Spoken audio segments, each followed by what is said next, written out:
राहुल गांधी इस वक्त ब्रिटेन के 7 दिन के दौरे पर हैं। इस दौरान वो ब्रिटेन में घूम घूम कर भारत को नीचा दिखाने, बदनाम करने का काम कर रहे।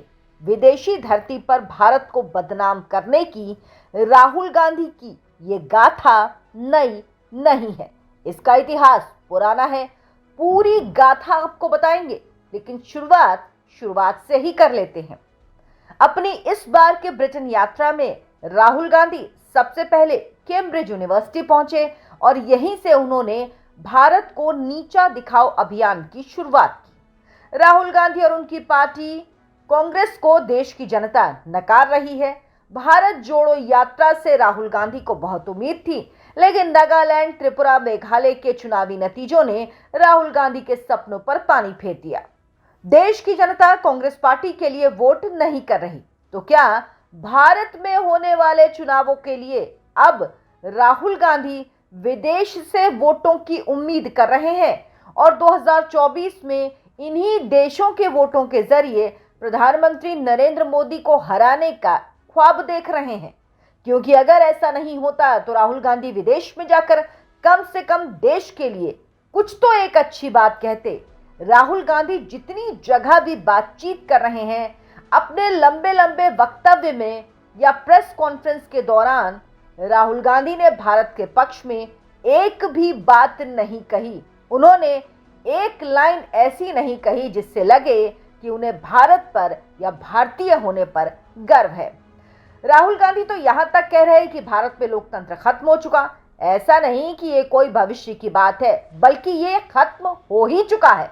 अब एक तरफ तो राहुल गांधी कहते हैं भारत में लोकतंत्र खत्म हो चुका, दूसरी तरफ राहुल गांधी की कन्याकुमारी से लेकर कश्मीर तक भारत जोड़ो यात्रा बिना किसी रुकावट, व्यवधान के तय रूट, तय समय के अनुसार पूरी हुई।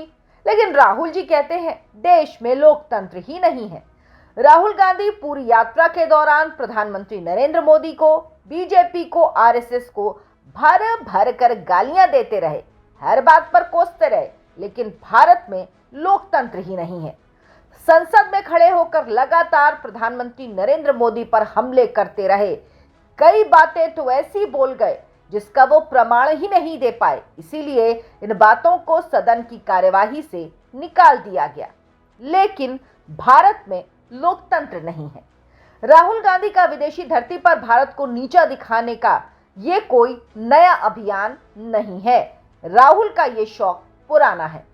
साल 2017 के सितंबर में राहुल गांधी अमेरिका के 2 हफ्ते के दौरे पर गए।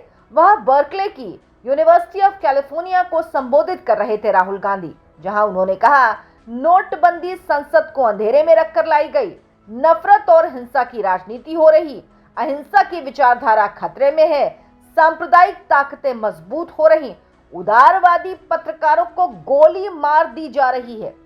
राहुल गांधी बिना किसी सबूत के, बिना जिम्मेदारी के कितनी बड़ी बड़ी ऊल जलूल बातें कह जाते हैं। अब वो बताएं कि आखिर किस पत्रकार को गोली मारी गई थी।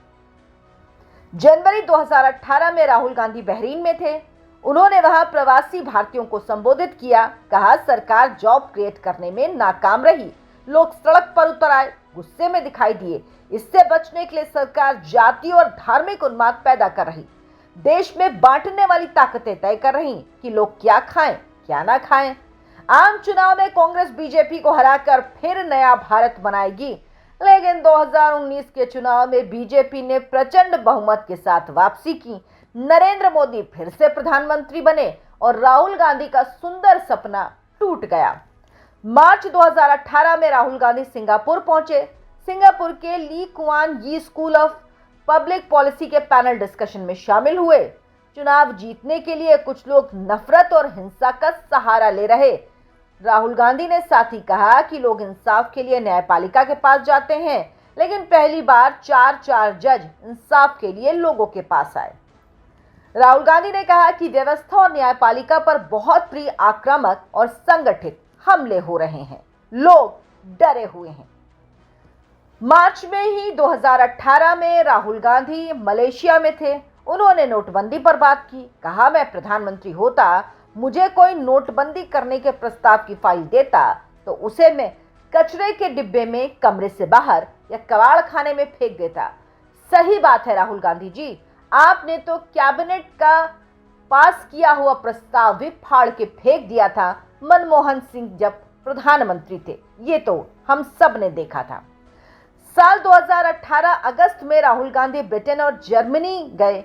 वहां उन्होंने कहा, दलित, अल्पसंख्यक और पिछड़ों को अब सरकारी लाभ नहीं मिलता। गरीब की योजनाओं का पैसा अब महज चंद बड़े कॉरपोरेट्स को दिया जा रहा है। राहुल गांधी जी, इसीलिए प्रधानमंत्री ने लाभार्थी वर्ग बना लिया है, जो अब बीजेपी का बड़ा वोटर है, जो सबसे ज्यादा नुकसान कर रहा है कांग्रेस पार्टी को। मई 2022 में राहुल गांधी लंदन में आइडिया फॉर इंडिया सम्मेलन में शामिल हुए। यहां उन्होंने कमाल ही कर दिया। कहा, पाकिस्तान की तरह ईडी, सीबीआई जैसी केंद्रीय जांच एजेंसियों का इस्तेमाल करके राज्य और संस्थानों को खोखला किया जा रहा। साथ ही ये भी कहा कि बीजेपी ने पूरे देश में केरोसिन छिड़क दिया है, एक चिंगारी, और हम सब संकट में पहुंच जाएंगे। तो अब आप सोचिए और समझिए कि राहुल गांधी क्या बोलते हैं, उनकी बात का क्या मतलब होता है, और ये नैरेटिव पूरा क्यों और किसके लिए सेट किया जा रहा है। वीडियो को लाइक करें, शेयर करें और चैनल को सब्सक्राइब जरूर कर लें। धन्यवाद।